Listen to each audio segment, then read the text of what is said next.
નમસ્તે, good morning વિદ્યાર્થી મિત્રો. ગયા લેક્ચરની અંદર આપણે યુનિટ 2 ની અંદર અવપરમાણવીય કણો વિશે સમજ્યા હતા. અવપરમાણવીય કણો એ પરમાણુમાં આવેલા ખાસ પ્રકારના કણો છે, જેમાં મુખ્યત્વે 3 કણોનો સમાવેશ થાય છે: ઇલેક્ટ્રોન, પ્રોટોન અને ન્યુટ્રોન. એમાંથી આપણે ઇલેક્ટ્રોન વિશે સમજૂતી મેળવવાની હતી. ગયા લેક્ચરમાં ઇલેક્ટ્રોનનો ઉદ્ભવ કેવી રીતે થાય છે અને પ્રાયોગિક રીતે ઇલેક્ટ્રોનની શોધ કેવી રીતે થઈ એની આપણે ગયા લેક્ચરમાં ચર્ચા કરી, જેમાં આપણે ઓલી કેથોડ કિરણ નળીનો અભ્યાસ કરીને એમાંથી ઉદ્ભવતા કેથોડ કિરણો વિશે સમજૂતી મેળવી. સાથે સાથે આ કેથોડ કિરણોના જે પ્રયોગ છે એના આપણે સારાંશ વિશે પણ સમજૂતી મેળવી. આજ આપણે જે ચર્ચા કરવાની છે એ છે ઇલેક્ટ્રોન ઉપરનો વિદ્યુત ભાર, જેને E વડે દર્શાવવામાં આવે છે, અને ઇલેક્ટ્રોનનું દળ, જેને me વડે દર્શાવવામાં આવે છે. આ ઇલેક્ટ્રોન ઉપરનો વિદ્યુત ભાર E અને ઇલેક્ટ્રોન ઉપરનું દળ, ઇલેક્ટ્રોનનું દળ me, એનો ગુણોત્તર નો આજ આપણે અભ્યાસ કરવાનો છે. આ જે ઇલેક્ટ્રોન ઉપરનો વિદ્યુત ભાર અને તેના દળનો જે ગુણોત્તર છે એની શોધ અથવા એનો અભ્યાસ વૈજ્ઞાનિક જે થોમ્સને કર્યો, અને એણે જે પ્રાયોગિક રીતે આ બંને વીજભાર અને દળનો જે ગુણોત્તર મેળવ્યો એ આગળ જતા ખૂબ જ કામ લાગ્યું. તો આપણે ચર્ચા કરી આ જે થોમ્સનના સૌપ્રથમ પહેલા પ્રયોગની, અને પછી એને ગણતરી કરીને કઈ રીતે E અને me એટલે કે ઇલેક્ટ્રોન ઉપરનો વિદ્યુતભાર અને ઇલેક્ટ્રોનનું દળ me એની વચ્ચેનો ગુણોત્તર કેવી રીતે ગણતરી કરીને મેળવ્યો એની ચર્ચા કરી. તો જે થોમ્સન, આપણે ખાસ વૈજ્ઞાનિકનું નામ યાદ રાખવાનું છે. વૈજ્ઞાનિક જે થોમ્સન ઇલેક્ટ્રોન પરનો વિદ્યુત ભાર અને ઇલેક્ટ્રોનનું દળ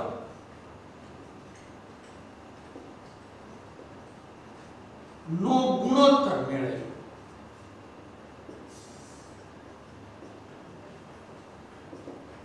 આ જે થોમ્સને બંને વચ્ચેનો જે ગુણોત્તર મેળવ્યો એની માટે એને કેથોડ કિરણ નળીનો જ ઉપયોગ કર્યો, જેની આપણે ગયા લેક્ચરમાં રચના અને એ કેવી રીતે કેથોડ કિરણો ઉત્સર્જિત કરે એની આપણે ચર્ચા કરી. પણ અહીંયા આગળ જે કેથોડ કિરણ નળી છે એ થોડી અલગ પ્રકારની આપણે એની રચના દર્શાવવાની છે.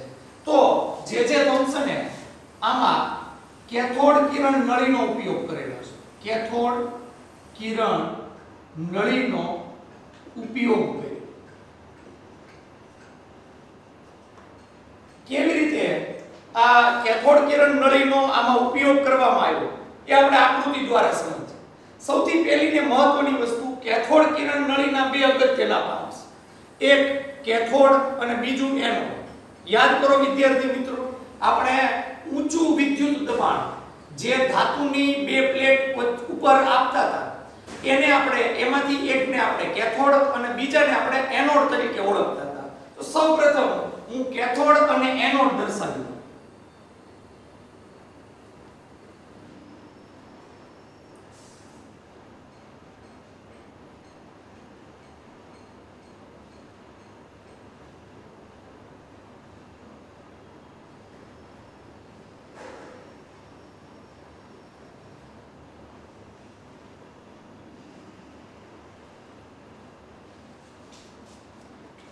ઓકે, આ બે ધાતુના બે સંપર્કો છે. તો ધાતુની બે પ્લેટ છે એમ તમે માની. બંનેમાંથી એકને આપણે કેથોડ અને બીજાને આપણે એનોડ તરીકે વર્તતા કરવા છે. એટલે આપણે બંને સાથે ઊંચું વિદ્યુત દબાણ લાગુ પાડશું. એટલે સાદી ભાષામાં કહીએ તો બેટરી જોડશું. બેટરી જોડીએ આપણે બંને સાથે.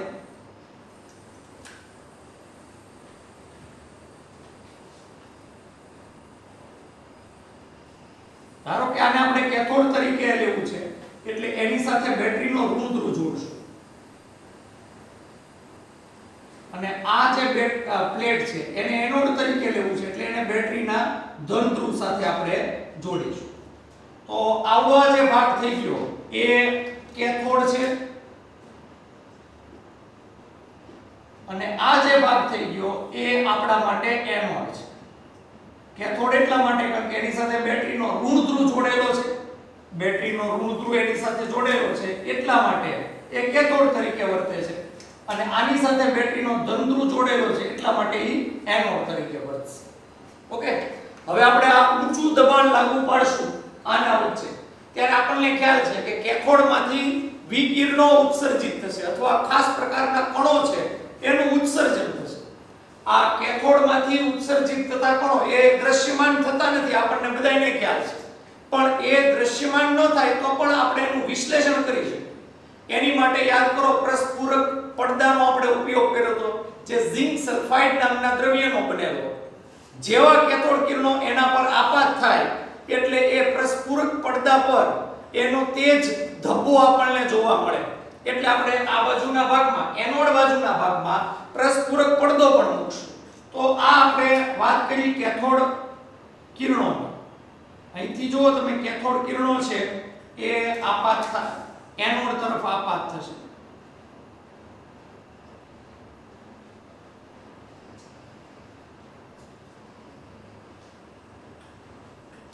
સીધી રેખામાં ગતિ કરતા હોય છે કેથોડ કિરણો. તો આ સીધી રેખામાં કેથોડ કિરણો ગતિ કરતા આપણે એંગલ દર્શાવ્યો.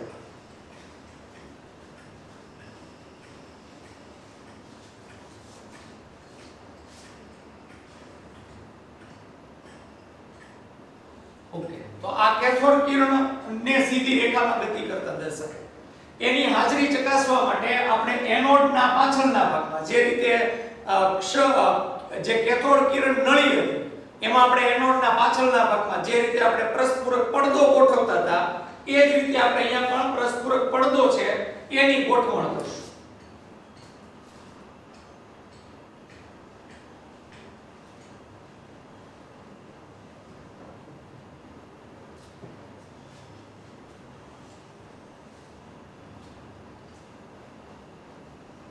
તો આ થઈ ગયો આપણા માટે પ્રસ્ફુરક પડદો.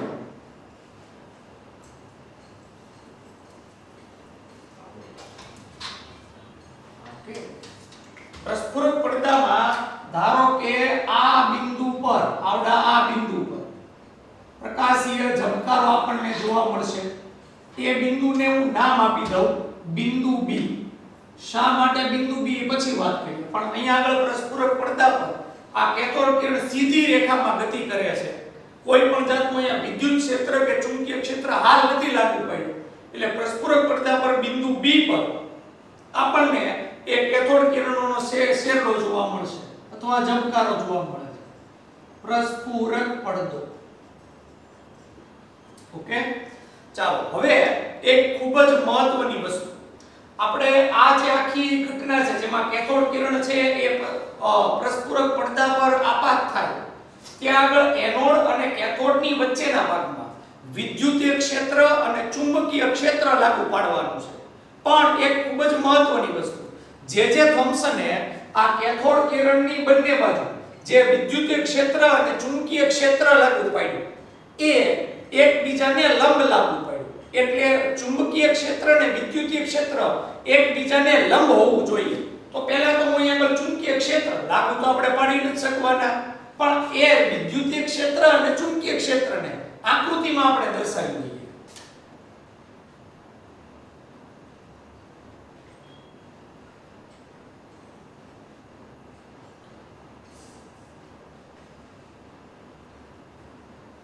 આ ચુંબકનો દક્ષિણ ધ્રુવ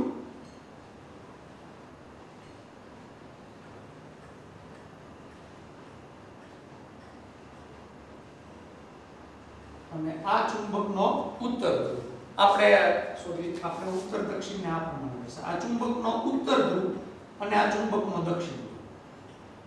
આમ જોઈએ તો આખું એક સળંગ યુ આકારનું ચુંબક છે, પણ એ આપણને દોરવું થોડુંક અઘરું લાગતું હોય તો આપણે આ ચુંબકીય ક્ષેત્રને આ પ્રમાણે પણ દર્શાવી શકીએ.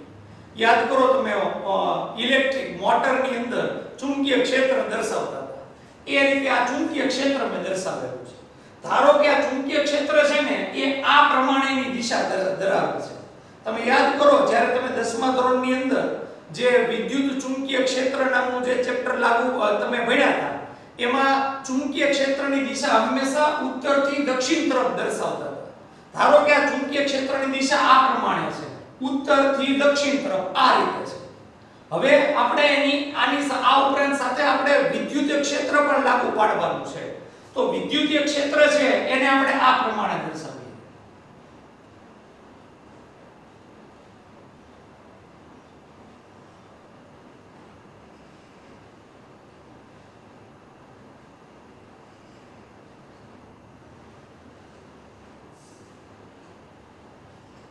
આ ધનધ્રુવ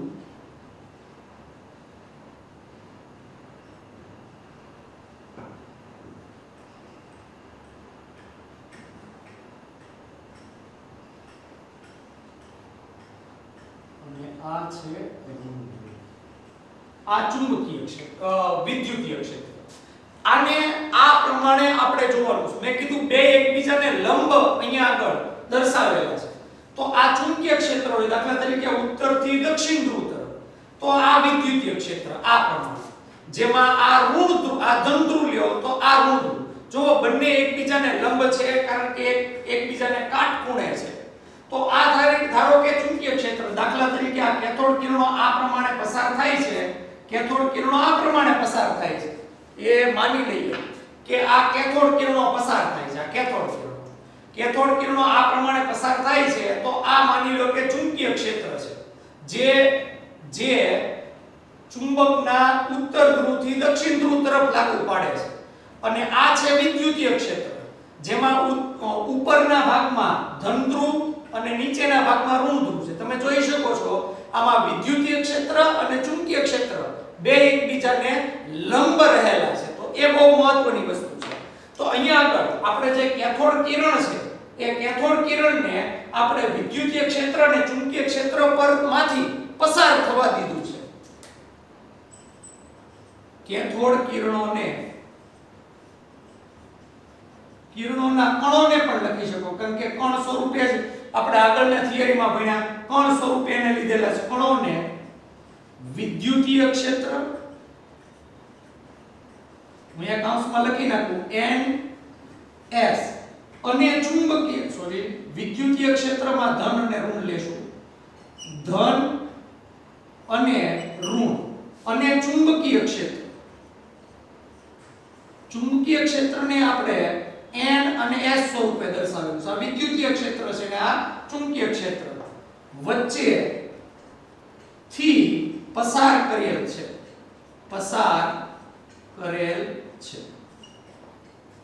તો આ એક બહુ મહત્વની બાબત. આપણે વિદ્યુતીય ક્ષેત્ર અને ચુંબકીય ક્ષેત્રની વચ્ચેથી કેથોડ કણોને પસાર કર્યા છે. હવે આ કેથોડ કણો જેવા વિદ્યુતીય અને ચુંબકીય ક્ષેત્ર વચ્ચેથી પસાર થશે એટલે એ વિચલન પામશે.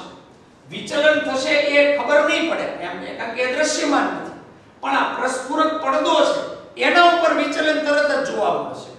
જ્યારે આપણે એને ધારો કે આ જે વિદ્યુતીય ક્ષેત્ર લાગુ પાડીએ, વિદ્યુતીય ક્ષેત્ર, ત્યારે એનું વિચલન છે એ આ પ્રમાણે જોવા મળે છે.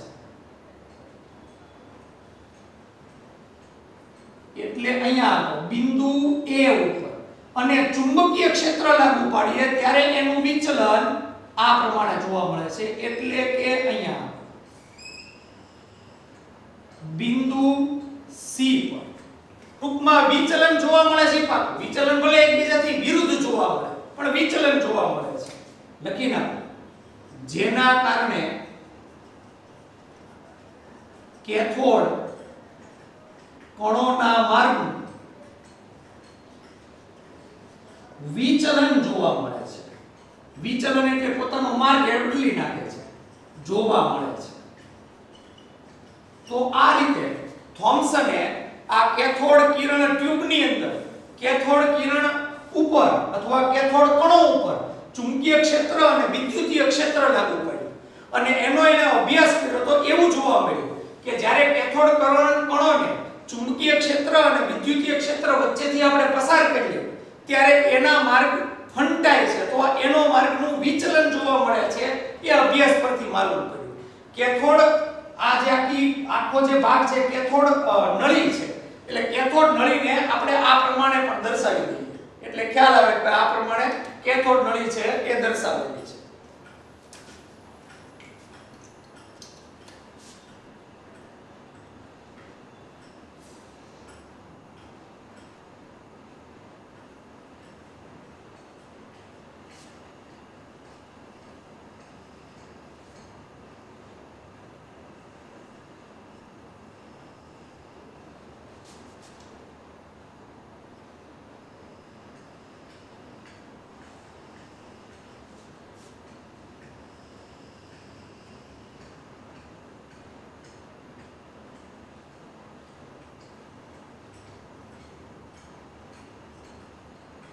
કે આ કેથોડ નળી આખો ભાગ મેં અંદરના ભાગમાં તમે જુઓ તો આ કેથોડ નળીના અંદરના ભાગમાં કેથોડ, એનોડ, ચુંબકીય અને વિદ્યુતીય ક્ષેત્ર અને પરસ્પૂરક પડદો એ બધું મેં આ કેથોડ નળીના અંદરના ભાગમાં છે દર્શાવી દીધેલું છે. હવે આપણે આ જે ફંક્શન કેથોડ કિરણ નળીના ઉપરથી જે અભ્યાસ કર્યો કે જ્યારે આપણે કેથોડ કણોને વિદ્યુતીય અને ચુંબકીય ક્ષેત્ર વચ્ચેથી પસાર કરીએ અને એનું વિચલન થાય એના ઉપરથી એને કઈ બાબતોનું ધ્યાન લીધું અથવા કઈ બાબતો એને આના ઉપરથી મેળવી આપણે એની ચર્ચા કરવાની છે. તો સૌથી પહેલા તો જે અહીંયા આગળ કેથોડ કણો છે એ કેથોડ કણો નું જે વિચલન છે એ કઈ બાબતો પર આધાર રાખે છે એના ઉપર આપણે ચર્ચા કરીએ. કેથોડ કણોનું વિચલન, કણોના વિચલનનો આધાર. સૌથી પહેલી ને મહત્વની બાબત, પહેલી બાબત, કેથોડ કણો એ કેટલી માત્રામાં વીજભાર ધરાવે છે. કેથોડ કણો એ ઋણ વીજભાર ધરાવે છે કારણ કે ઇલેક્ટ્રોનીય કણોના બનેલા છે. આ એની ઉપર કેટલો ઋણ વીજભાર રહેલો છે કેથોડ કણો ઉપર, એના ઉપર વિચલનનો આધાર રહેલો છે. જો કેથોડ કણો ઉપરનો વીજભાર ખૂબ વધારે હોય તો આ ચુંબકીય અને વિદ્યુતીય ક્ષેત્રમાં એની પારસ્પરિક ક્રિયા વધી જાય અને એના કારણે વિચલનનું પ્રમાણ પણ વધી જાય છે. તો પહેલી બાબત, કેથોડ કણો જે રહેલા છે એ કેથોડ કણો ઉપરનો કેટલો ઋણ વીજભાર છે એના ઉપર વિચલનનો આધાર છે. કેથોડ કણો પરનો વીજભાર, પરનો ઋણ વીજભાર, કેથોડ કણો પરનો વીજભાર વધુ તેમ ચુંબકીય અને વિદ્યુતીય ક્ષેત્ર સાથે પારસ્પરિક ક્રિયા વધે. પારસ્પરિક ક્રિયા એટલે એકબીજા સાથે જે કઈ ક્રિયા કરે, ભૌતિક કે રાસાયણિક, પારસ્પરિક ક્રિયા વધે તેથી વિચલન વધે છે. વિચલન વધે છે. તો પહેલી અને અગત્યની બાબત, વિચલનની માત્રાનો આધાર એ કેથોડ કણો ઉપર કેટલો ઋણ વીજભાર રહેલો છે એના ઉપર રહેલો છે. ત્યાર પછી બીજી બાબત, ચુંબકીય ક્ષેત્ર કણો ઉપરનું દળ. બીજી બાબત છે કે કણો ઉપરનું દળ છે. કણો પરનું દળ. તો જે કેથોડ કણો છે એનું દળ કેટલું છે? કેથોડ કણો જેટલા હલકા હોય એટલું વિચલન વધી જાય અને કેથોડ કણો જેટલા ભારે હોય એટલું વિચલન ઘટે. કારણ કે હલકા કણો હોય તો એ ચુંબકીય અને વિદ્યુતીય ક્ષેત્ર તરફ વધુ આકર્ષાય અને એના કારણે એનું જે વિચલન છે એ પણ વધી જાય છે. તો એ પણ એક મહત્વની બાબત. કેથોડ કણો જેટલા વધુ હલકા તેટલું વિચલન વધુ થાય છે. તો વિચલનનો બીજો આધાર કણોનું દળ. કણો કેટલું દળ ધરાવે છે એના ઉપર છે એ વિચલન છે એ થતું હોય છે. ત્રીજી બાબત, વિદ્યુતીય અને ચુંબકીય ક્ષેત્રની પ્રબળતા. વિદ્યુતીય અને ચુંબકીય ક્ષેત્રની પ્રબળતા. આપણે અહીંયા કેથોડ કિરણોની આસપાસ જે વિદ્યુતીય અને ચુંબકીય ક્ષેત્ર લાગુ પડ્યું એની પ્રબળતા જેટલું ચુંબકીય અથવા વિદ્યુતીય ક્ષેત્ર વધુ પ્રબળ હોય એટલું પણ વિચલન વધુ થાય, કારણ કે પારસ્પરિક ક્રિયાનું પ્રમાણ વધી જાય છે. તો એ પણ લખી નાખીએ, વિદ્યુતીય અને ચુંબકીય ક્ષેત્ર ની પ્રબળતા વધુ તેનું વિચલન વધુ છે, કણોનું વિચલન વધુ થાય છે. તો આ જે કણોનું વિચલન છે એ મુખ્યત્વે ત્રણ બાબતો પર આધાર રાખે છે. પહેલી અને અગત્યની બાબત, કણો એ કેટલા પ્રકારનો વીજભાર ધરાવે છે. જેટલો કણો ઉપર ઋણ વીજભાર વધારે એટલે કેથોડ કણો ઉપર ઋણ વીજભાર વધે એટલું એનું વિચલન પણ વધતું જાય છે. બીજી મહત્વની બાબત એ કેથોડ કણોનું દળ ઉપર આધાર રાખે છે. જેટલા કેથોડ કણો વધુ હલકા એટલું પણ એનું વિચલન છે એ વધતું જાય છે, કારણ કે એની ઇલેક્ટ્રોન અને ચુંબકીય અને જે વિદ્યુતીય ક્ષેત્ર છે એની સાથેની પારસ્પરિક ક્રિયામાં પણ વધારો થાય છે. ત્રીજી બાબત, આપણે જે લાગુ પાડેલું છે વિદ્યુતીય ક્ષેત્ર અને ચુંબકીય ક્ષેત્ર એની પ્રબળતા ઉપર પણ એનું વિચલન આધાર રાખે છે. જેટલું ચુંબકીય ક્ષેત્ર અને વિદ્યુતીય ક્ષેત્ર વધુ લાગુ પ્રબળ હોય એટલું એનું વિચલન છે એ વધુ જોવા મળે છે. તો આમ વિચલનનો આધાર મુખ્યત્વે આ ત્રણ બાબતો ઉપર છે એ આપણે ખાસ જોવા જેવું ખરું. હવે આપણે ચર્ચા કરીએ આ વિચલન કેવી રીતે થાય છે વિદ્યુતીય અને ચુંબકીય ક્ષેત્ર વચ્ચે. તો જે થોમ્સને જ્યારે આ પ્રયોગ કર્યો ત્યારે પ્રયોગ પરથી એને સૌથી પહેલું એ માલુમ પડ્યું કે જ્યારે એને ચુંબકીય ક્ષેત્ર લાગુ પાડ્યું, પહેલા વિદ્યુતીય ક્ષેત્રની ચર્ચા કરી. જ્યારે વિદ્યુતીય ક્ષેત્ર લાગુ પાડ્યું જેમાં ધન ધ્રુવ છે એને જો ઉપરના તરફ લીધો અને ઋણ ધ્રુવ છે એ નીચેના તરફ લીધેલો છે. અહીંયા આપણે ઋણ ધ્રુવ કરી નાખીએ. ઋણ ધ્રુવ છે એ નીચેના તરફ લીધેલો છે. તો જેવું એને વિદ્યુતીય ક્ષેત્ર લાગુ પાડ્યું તો બિંદુ A ઉપર પ્રસ્ફુરણ જોવા મળ્યું. વિદ્યુતીય ક્ષેત્ર લાગુ પાડતા પ્રસ્ફુરક પડદા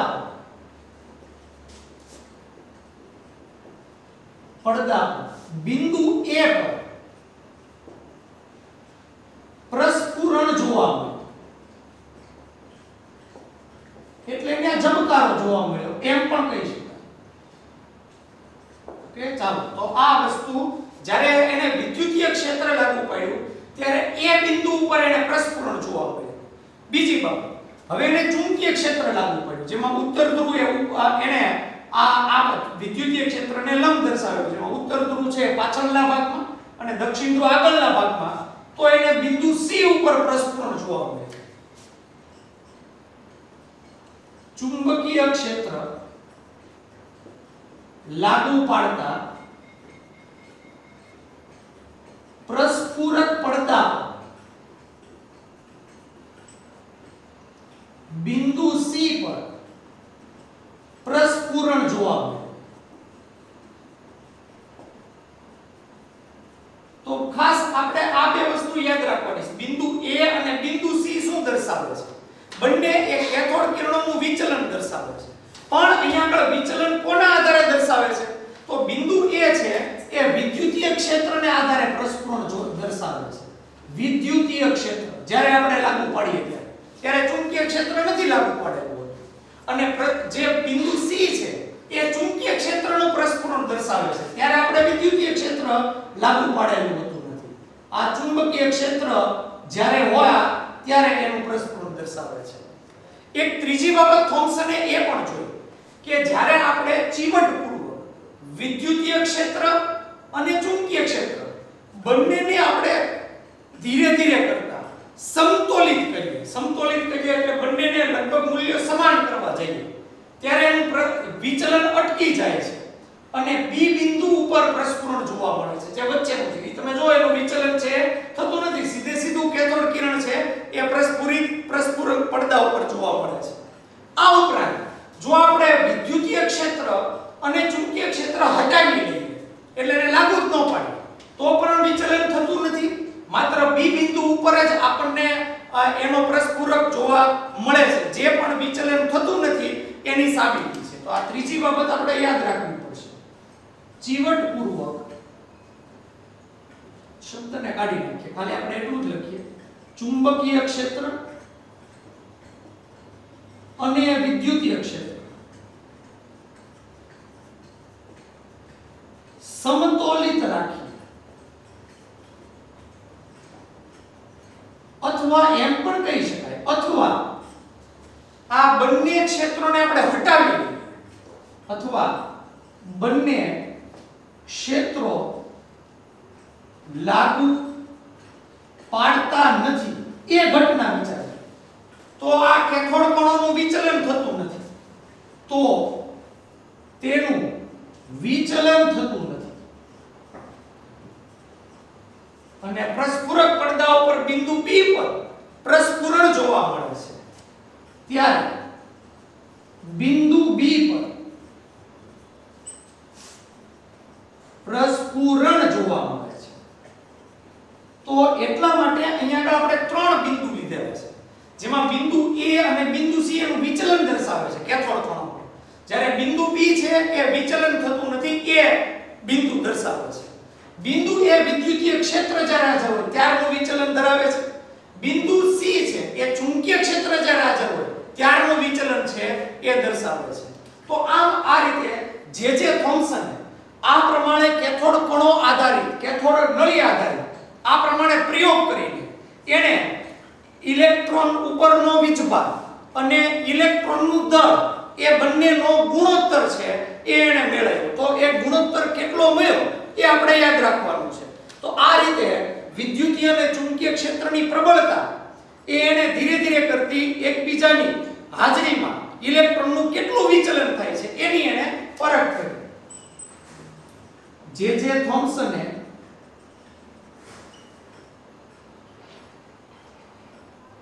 વિદ્યુતીય અને ચુંબકીય ક્ષેત્રની પ્રબળતા તથા વિચલન નો અભ્યાસ કર્યો. ખાસ બે વસ્તુ યાદ રાખવાની. કોનો અભ્યાસ કર્યો? વિદ્યુતીય ક્ષેત્ર અને ચુંબકીય ક્ષેત્રની પ્રબળતા એ બદલતો ગયો, એ પ્રમાણે વિચલન પણ બદલાતું ગયું, એટલે બંનેનો એને અભ્યાસ કર્યો. અને એના ઉપરથી જે થોમ્સન ઇલેક્ટ્રોન ઉપરનો વીજભાર E અને ઇલેક્ટ્રોન ઉપરનું દળ એટલે કે Me નો ગુણોત્તર મેળવ્યો. E અને Me નો ગુણોત્તર જે થોમ્સનને 1.758820 ગુણ્યા 10 ની 11 ઘાત જેટલો મળ્યો. 1.758820 ગુણ્યા 10 ની 11 ઘાત. આ કિંમત તમારે યાદ રાખવી પડશે. ઇલેક્ટ્રોન ઉપરનો વીજભાર અને ઇલેક્ટ્રોનના દળનો ગુણોત્તર જે થોમ્સને મેળવ્યો, જેમાં ઇલેક્ટ્રોન ઉપરનો વીજભાર એનો એકમ થાય કુલમ્બ, એટલે એકમ લખશું ને એનો કુલમ્બ નો C થશે, અને દળનો એકમ SI એકમ કિલોગ્રામ એટલે ઇન્ટુ કિલોગ્રામ, પણ અહીંયા દળ કિલોગ્રામમાં છેદમાં છે એટલે કિલોગ્રામ ઇન્વર્સ કરશું. તો એકમ થશે ઇલેક્ટ્રોન ઉપરનો વીજભાર અને ઇલેક્ટ્રોનના દળના ગુણોત્તરનો એકમ કુલમ્બ ઇન્ટુ કિલોગ્રામ ઇન્વર્સ લેશું. હું લખી નાખું. જ્યાં E એટલે ઇલેક્ટ્રોન પરનો વીજભાર અને Me એટલે ઇલેક્ટ્રોનનું દળ દર્શાવે છે. આ એ આપણે બંનેનો ગુણોત્તર છે એ લીધેલો છે, એની આપણે ચર્ચા કરી. હવે ઇલેક્ટ્રોન ઉપરનો વીજભાર કેટલો એ જે થોમ્સનને મળતું નહોતું, પણ એ બીજા એક વૈજ્ઞાનિકે શોધ્યું. એ વૈજ્ઞાનિકનું જે નામ છે એ આ પ્રમાણે છે. ઇલેક્ટ્રોન ઉપરનો જે વીજભાર છે એ વીજભાર મેળવવા માટે R.A. મિલ્કન નામના વૈજ્ઞાનિકે ઘણા બધા પ્રયોગો કર્યા અને પ્રયોગો પરથી એને ઇલેક્ટ્રોન ઉપરનો વીજભાર શોધી નાખ્યો. એણે ખાસ પ્રકારની ઇલેક્ટ્રોન ઉપરના વીજભાર શોધવા માટેની મેથડ વિકસાવી, જેનું નામ છે તેલ બિંદુ પદ્ધતિ. નામ થોડુંક અલગ લાગે, તેલની ચંપીત કરવાની, પણ તેલ બિંદુ પદ્ધતિ દ્વારા આ મિલ્કન નામના વૈજ્ઞાનિકે ઇલેક્ટ્રોન ઉપરનો વીજભાર છે એ શોધી નાખ્યો. મિલ્કને તેલ બિંદુ પદ્ધતિ દ્વારા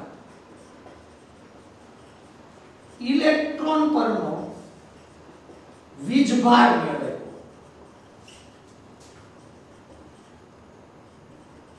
ઇલેક્ટ્રોન ઉપરનો વીજભાર જે મિલ્કને મેળવ્યો એ આ પ્રમાણે તો 1.6 ગુણ્યા 10 ની -19 ઘાત કુલમ. આને ચોકસાઈ પૂર્વક નહીં પણ મહદઅંશે ઇલેક્ટ્રોન ઉપરનો વીજભાર મેળવ્યો. અત્યારના હાલના સમયમાં ચોક્કસ ઇલેક્ટ્રોન ઉપરનો વીજભાર છે એ મેળવેલો છે, જેનું જે મૂલ્ય છે એ આ પ્રમાણે છે 1.602. હાલના સમયમાં ઇલેક્ટ્રોન ઉપરના વીજભારનું વધુ પરફેક્ટ મૂલ્ય 1.602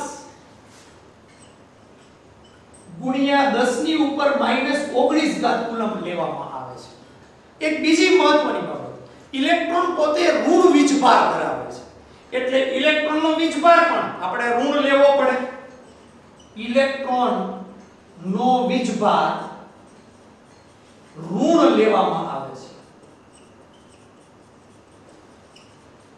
એટલે આ જે ઇલેક્ટ્રોન ઉપરનો વીજભાર આપણે 1.6 ગુણ્યા 10 ની -19 ઘાત કુલમ લીધો એ આપણે ઋણ લેવો પડે માઈનસ. આ પણ એના લીધે થઈને હાલનો જે ઇલેક્ટ્રોન ઉપરનો વીજભાર છે એ આપણે ઋણ લેશું. તો આ રીતે મિલ્કન નામના વૈજ્ઞાનિકે તેલ બિંદુ પદ્ધતિ દ્વારા ઇલેક્ટ્રોન ઉપરનો વીજભાર શોધી નાખ્યો. હવે આપણી પાસે બે વસ્તુ છે, એક જે થોમ્સને ઇલેક્ટ્રોન ઉપરનો વીજભાર અને એના દળ નો ગુણોત્તર મેળવેલો છે એક, અને બીજું મિલ્કન નામના વૈજ્ઞાનિકે ઇલેક્ટ્રોન ઉપરનો જે વીજભાર શોધી નાખ્યો એ બંને વસ્તુ આપણી પાસે અત્યારે અવેલેબલ છે. તો આ બંને મૂલ્યો ઉપરથી આપણે ઇલેક્ટ્રોનનું દળ શોધી શકીએ. તો આ રીતે વૈજ્ઞાનિકોએ આ બંને મૂલ્યોનો ઉપયોગ કરીને ઇલેક્ટ્રોનનું દળ પણ શોધી નાખ્યું.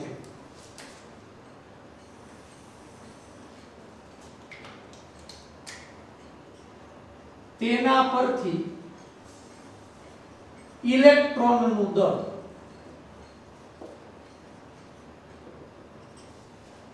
તો સૌપ્રથમ તો આ બંનેનો ગુણોત્તર આપણે લઈએ. ઇલેક્ટ્રોન ઉપરનો વીજભાર અને ઇલેક્ટ્રોન ઉપરનું દળ m. આયા m છે ને ઈ થોડો કરવાનો આપણે બીજી એબીસીડી પણ થોડો મોટો ઈ નાનો કરવાનો. જ્યાં ઈ એ ઇલેક્ટ્રોન દર્શાવે છે ને m એનું દળ દર્શાવે. દળ એટલે માસ, એની સંખ્યા m થાય એટલા માટે E upon m એટલે આમ જ લખી શકાય ને E ઇલેક્ટ્રોન ઉપરનો વીજભાર છેદમાં me એનું દળ. આ બંનેનો ગુણોત્તર આપણી પાસે છે 1.758820 ગુણ્યા 10 ની 11. 1.758820 ગુણ્યા 10 ની 11 એકમ કુલમ ઇન્ટુ કિલોગ્રામ ઇન્વર્સ બરાબર. ઇલેક્ટ્રોન ઉપરનો વીજભાર આપણી પાસે છે માઈનસ, હવે નહીં લખીએ તો આપણે ઇલેક્ટ્રોન એ પોતે ઋણ વીજભાર ધરાવે છે એટલા માટે એની માટેની સરળતા ખાતર ઋણ નિશાની કરીએ છીએ. બાકી જ્યારે આપણે દાખલા ગણતા હોઈએ ત્યારે આપણે અથવા કોઈ એવી ગણતરીમાં એનો ઉપયોગ કરવાનો હોય ત્યારે ઇલેક્ટ્રોન ઉપરનો વીજભાર આપણે ધન સંખ્યા લેવાનો, પૂર્ણાંકની પણ ધન સંખ્યા. તો આપણે લઈએ 1.6022 ગુણ્યા 10 ની ઉપર -19 ઘાત કુલમ એના છેદમાં ઇલેક્ટ્રોનનું દળ me. આ ઇલેક્ટ્રોનના દળ me ને સૂત્રનો કરતા બનાવે એટલે બરાબરની આ બાજુ જાય તો આપણે આને આ બાજુ લઈ લઈએ. તેથી me બરાબર 1.6022 ગુણ્યા 10 ની -19 ઘાત કુલમ એના છેદમાં આને આપણે આ બાજુ લઈ લઈએ 1.758820 ગુણ્યા 10 ની 11 ઘાત કુલમ ઇન્ટુ કિલોગ્રામ ઇન્વર્સ. અહીંયા તો સૌથી પહેલા આ કુલમને કેન્સલ કરી નાખીએ એટલે આ એકમ ઉડી ગયો. હવે આ બેનું આપણે સાદુરૂપ આપવાનું, આપણે નહીં પડે તો કેલ્ક્યુલેટરથી વૈજ્ઞાનિકોએ સાદુરૂપ આપ્યું હોય તો એ સાદુરૂપ આપતા જવાબ મળે 9.1094 ગુણ્યા 10 ની -31 ઘાત. me બરાબર 9.1094 ગુણ્યા 10 ની ઉપર માઈનસ 31 ઘાત. એકમ કયો લખશું તો આ કિલોગ્રામ ઇન્વર્સ અંશમાં લઈ લ્યો એટલે એકમ થશે કિલોગ્રામ. આ me એટલે ઇલેક્ટ્રોનનું દળ છે એ વૈજ્ઞાનિકોએ કિલોગ્રામમાં મેળવ્યું. 9.1094 ગુણ્યા 10 ની માઈનસ 31 ઘાત કિલોગ્રામ જે ઇલેક્ટ્રોનનું દળ છે. તો આ આપણે ચર્ચા કરી ઇલેક્ટ્રોન ઉપરનો વીજભાર અને ઇલેક્ટ્રોનના દળના ગુણોત્તર ઉપરથી આપણે ઇલેક્ટ્રોનનું દળ કેટલું મેળવ્યું અને ખૂબ ઓછું ઇલેક્ટ્રોનનું દળ છે. જો કરી કેટલો હલકો એટલે આમ હલકો વજનમાં 9.1094 ગુણ્યા 10 ની માઈનસ 31 ઘાત. માઈનસ 31 ઘાતમાં એનું દળ કિલોગ્રામમાં છે. તો આ રીતે ઇલેક્ટ્રોન છે એના કણનું દળ પણ આ પ્રમાણે મળ્યું. તો આમ ઇલેક્ટ્રોનનું દળ ઇલેક્ટ્રોન ઉપરનો વીજભાર શોધવા માટે બે વૈજ્ઞાનિકોનો ફાળો છે એ રહેલો, જેમાં જે થોમ્સન જેની આપણે આપણા પ્રયોગની ચર્ચા કરી અને સાથે સાથે મિલ્કન નામનો વૈજ્ઞાનિક R.A. મિલ્કન. આ બંને વૈજ્ઞાનિકોએ નો જે કાંઈ એને રિસર્ચ જે કાંઈ સંશોધન કર્યું જે કાંઈ પ્રયોગો કર્યા અને એના આધારે જે કાંઈ સારાંશ કાઢ્યા એ બધી બાબતો છે એ અહીંયા આગળ ઇલેક્ટ્રોનનું દળ શોધવા માટે ખૂબ કામ લાગી. તો અહીંયા આગળ આપણે આ જે અવપરમાણવીય કણ છે પેલો ઇલેક્ટ્રોનની જે ચર્ચા કરવાની હતી એ અહીંયા આગળ આપણે પૂરી કરીએ છીએ. આવતા લેક્ચરમાં આપણે અવપરમાણવીય કણ જે બીજો છે પ્રોટોન એની ચર્ચા કરશું.